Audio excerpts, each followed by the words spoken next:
Morning दोस्तों, मेरा नाम है अनुराग सिंह। मैं आपको पढ़ाऊंगा इंडियन पॉलिटी, भारतीय राज्य व्यवस्था। एक बार फिर अपने प्यारे से यूट्यूब चैनल फ्यूचर गोल में बहुत बहुत स्वागत है। एक कदम सफलता की ओर जो आपको ले जाएगा आपकी मंजिल की ओर। मैंने पिछले लेक्चर में आपके साथ डिस्कस किया था पार्ट्स, उसके बाद मैंने डिस्कस किया था राज्यों का पुनर्गठन, कौन कौन से आयोग थे। ठीक है, इस बारे में विधिवत आपके साथ पिछले लेक्चर में आपके साथ मैंने डिस्कस किया है। उसी को कंटिन्यू रखते हुए मैं आज अपने लेक्चर को नई शुरुआत करने जा रहा हूं, और जिसका नाम है सिटीजनशिप, नागरिकता।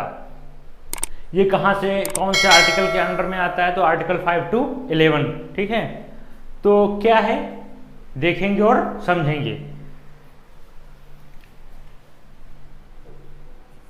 नागरिकता,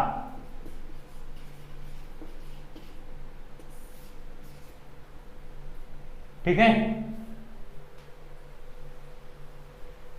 नागरिकता देखते हैं क्या है नागरिकता।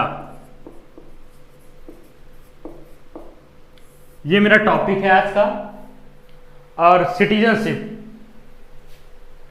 कैसे नागरिकता मिलती है, कैसे नागरिकता खत्म होती है, पूरा विधिवत आपके साथ डिस्कस करेंगे। देखिए, नागरिकता का जो प्रावधान है, किस अनुच्छेद में कहां तक क्या दिया हुआ है, तो अनुच्छेद 5 से 11। अनुच्छेद 5 से अनुच्छेद 11 तक क्या है? नागरिकता है। ठीक है, तो नागरिकता के जितने भी विषय हैं वो अनुच्छेद 5 से 11 तक है। अब हमारे भारत देश में कितने प्रकार के व्यक्ति रहते हैं? पहली बात तो हमारे भारत देश में जो है 2 प्रकार के व्यक्ति रहते हैं। एक तो देशी व्यक्ति, एक विदेशी व्यक्ति। तो देशी व्यक्ति क्या है? जो इंडिया के लोग हैं ये लोग, और विदेशी व्यक्ति क्या है? जो बाहर के लोग यहां आके रह रहे हैं। कितने व्यक्ति रहते हैं? तो एक तो हो गए देशी, और एक कौन हो गए? विदेशी।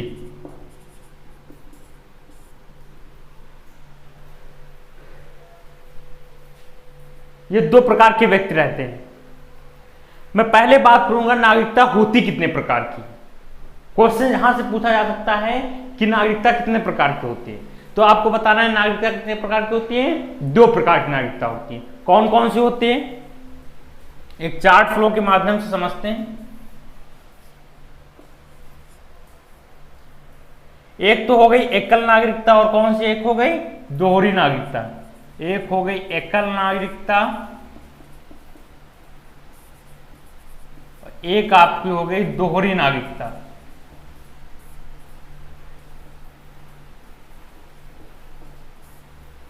तो नागरिकता कितने प्रकार की होती है? 2 प्रकार की होती है, एक एकल नागरिकता और एक दोहरी नागरिकता। एकल नागरिकता का प्रावधान कहां से लिया गया? तो आपका क्वेश्चन बन सकता है, तो आप क्या बताएंगे? ब्रिटेन से लिया गया है। जैसे अपने भारत देश में कौन सी नागरिकता है? तो एकल नागरिकता है। आप चाहे यूपी में रह रहे हो, चाहे छत्तीसगढ़ में रह रहे हो, चाहे बिहार में रह रहे हो, चाहे तमिलनाडु में रह रहे हो, कहीं पर भी रह रहे हो, तो पहले आपकी क्या बात की जाएगी? आपकी सिर्फ एकल नागरिकता है, सिर्फ एक ही नागरिकता है, आप भारत के निवासी हो, भारत के मूल निवासी हो। ठीक है। लेकिन दोहरी नागरिकता में क्या होता है? दोहरी नागरिकता में जो है एक तो स्टेट की होती है, एक कंट्री की होती है। नागरिकता अलग अलग होती है, तो स्टेट की अलग होती है और कंट्री की अलग होती है। जैसे example that America, example that America.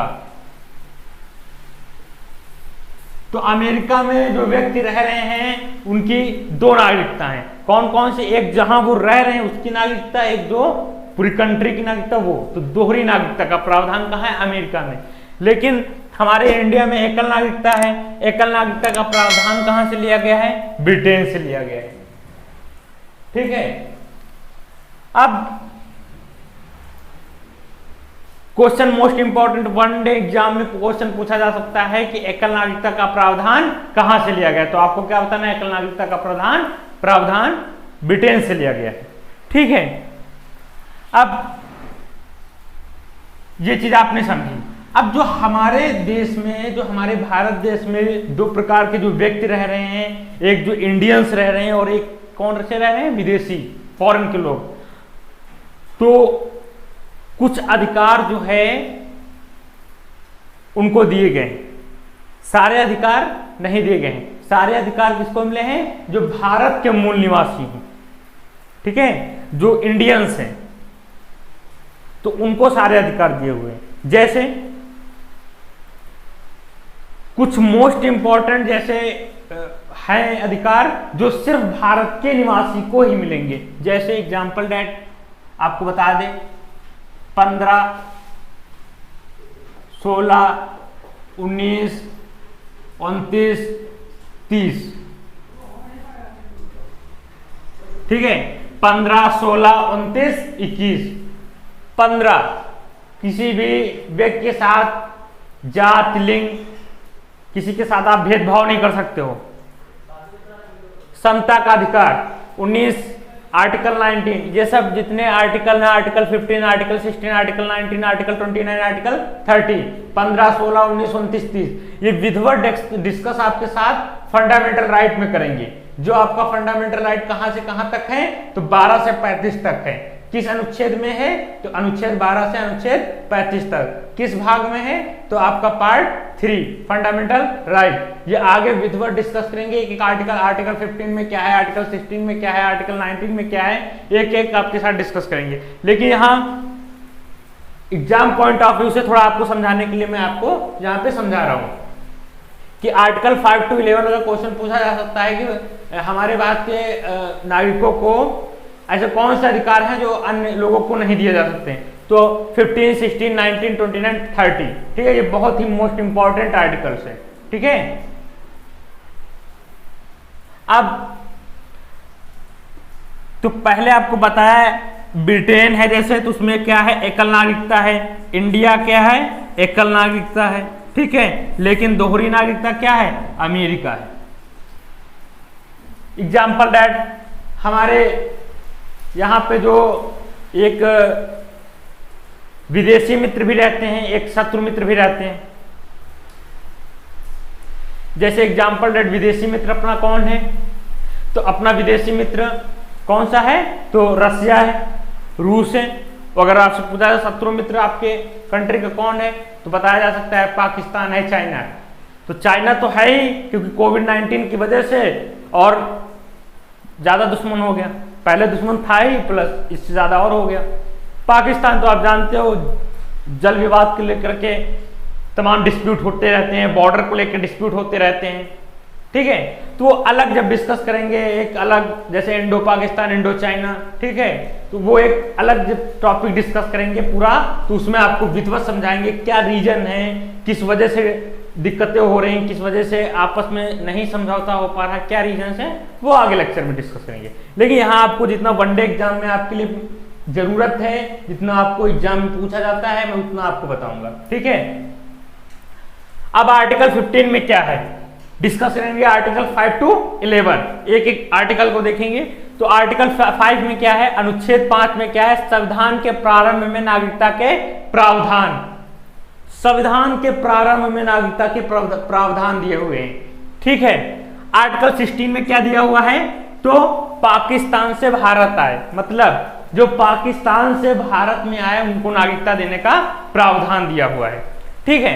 Article 7 अनुच्छेद 7 में क्या दिया है, भारत से पाकिस्तान, मतलब जो भारत में रह रहे थे व्यक्ति वो पाकिस्तान गए हैं तो उनके नागरिकता का प्रावधान, ठीक है।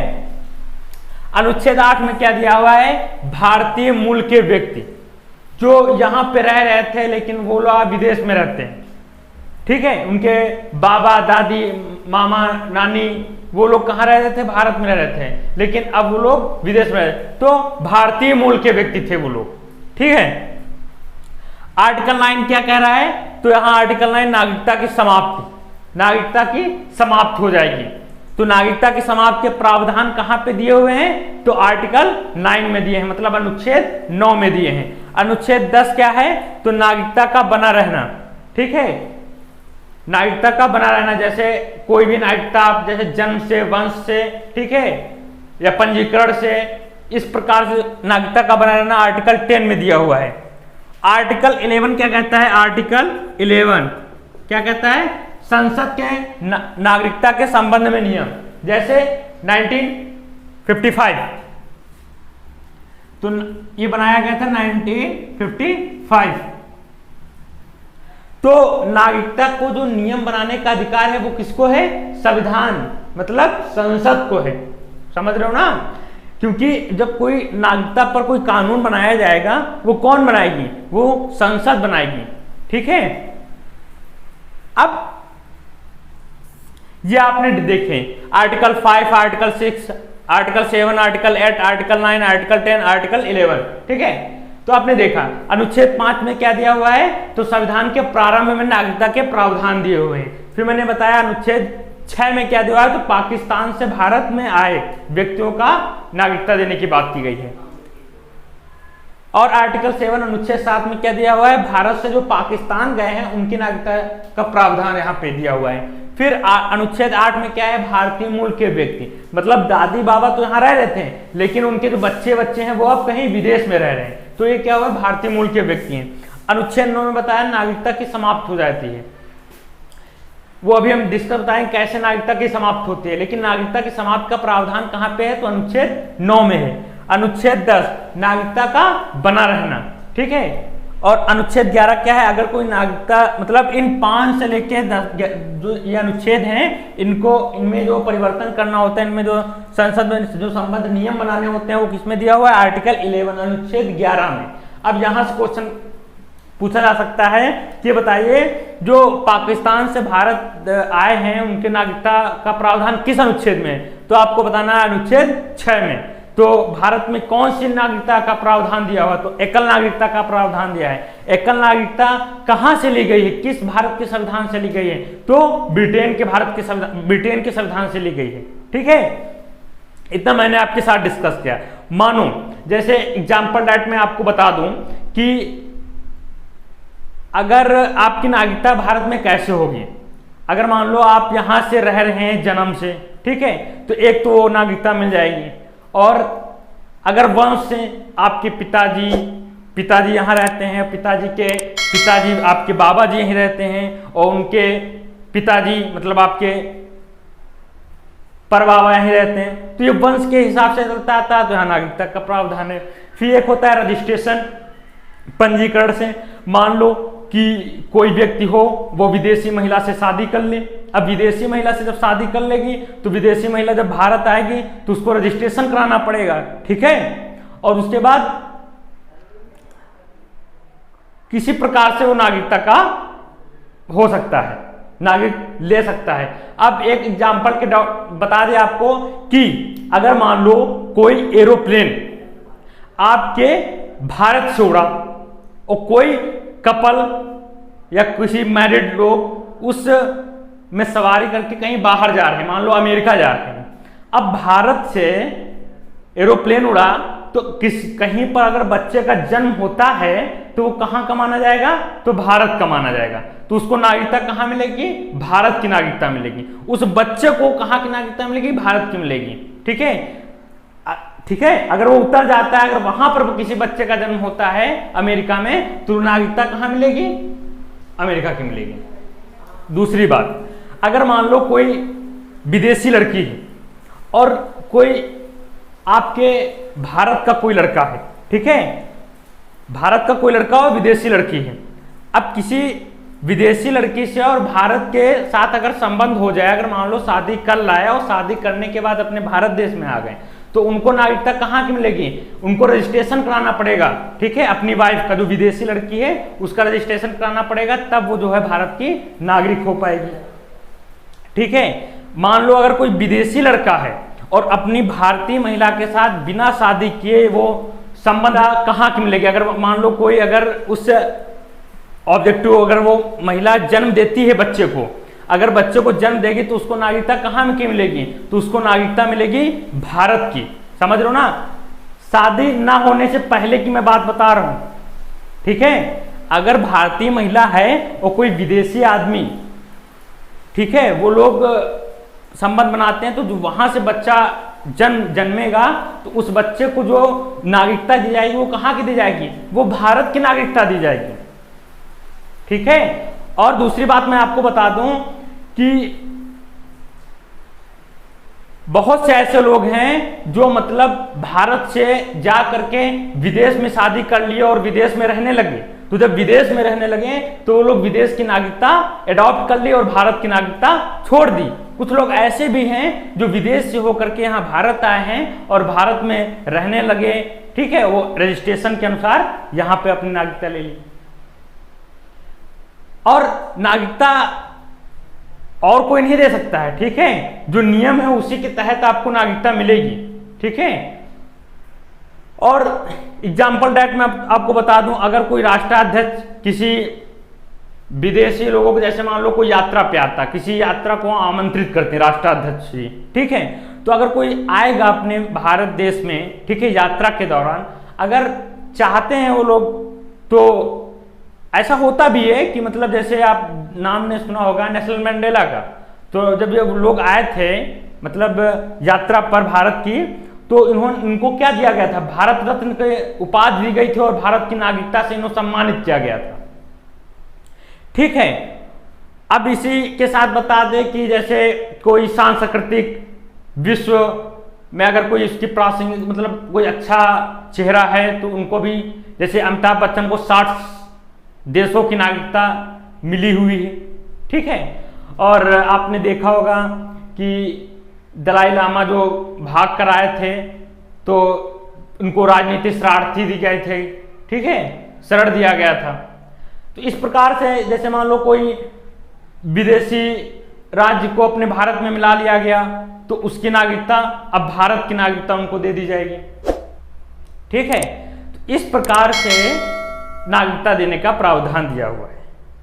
ठीक है, तो यहां तक अगर आपको कोई दिक्कत है तो आप हमें कमेंट बॉक्स में लिख के बताइए। ठीक है। अब जो मैं अगला लेक्चर आपके साथ डिस्कस करूंगा वो एनआरआई क्या है, ठीक है, ओसीआई क्या है, पीआईओ क्या है, इसके बाद में विधिवत आपके साथ डिस्कस करूंगा। ठीक है, तो यहीं के लिए आप जहां पर भी हैं सुरक्षित होंगे, मैं आशा करता हूं। खुश रहिए, मस्त रहिए। जय हिंद, जय भारत।